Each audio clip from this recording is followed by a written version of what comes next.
Hi, this is Ani. Ani Day Trades on StockTwits and Twitter. That's how I'm known there. And I also have a blog called daytradingwithani.com, where I write about trading and how it relates to life and how life relates to trading, and your style does too, actually. So it's one influences the other. You cannot be a trader without knowing yourself, in my opinion, and that's what I am about, to teach you and to bring you from the possible to the actual. So visit my blog and read all about my opinions. Of course, they are all opinions, no matter who writes what. They are just opinions, and that's what you're reading about. And whether you agree or disagree with it, it's up to you. And if you learn something from it, I am happy.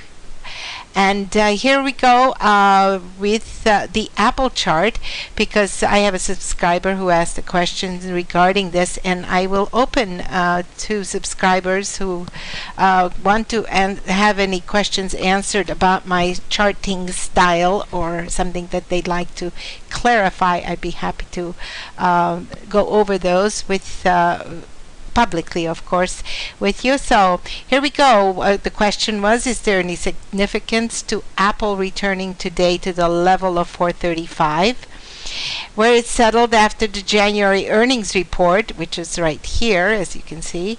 And is it completing a move, enabling it to move higher?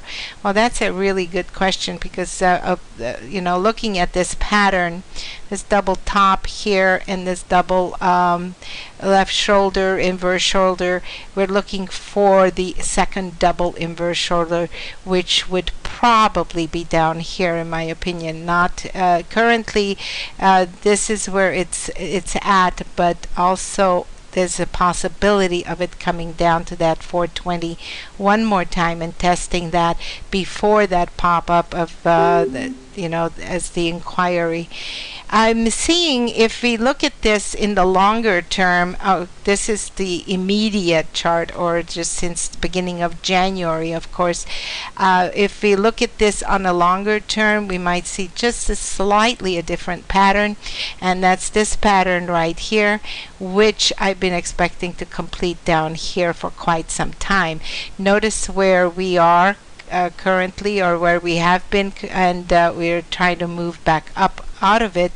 Does not mean that it's going to come back down, because this certainly does have some significance, but it does need to pop up above that 473 and to make sure that we are going to be out of the woods even higher. So things tend to move sideways during indecision times, of course, and then if there is any doubt, then it's going to start testing below rather than moving out, and that's what we've been in for quite a while on Apple.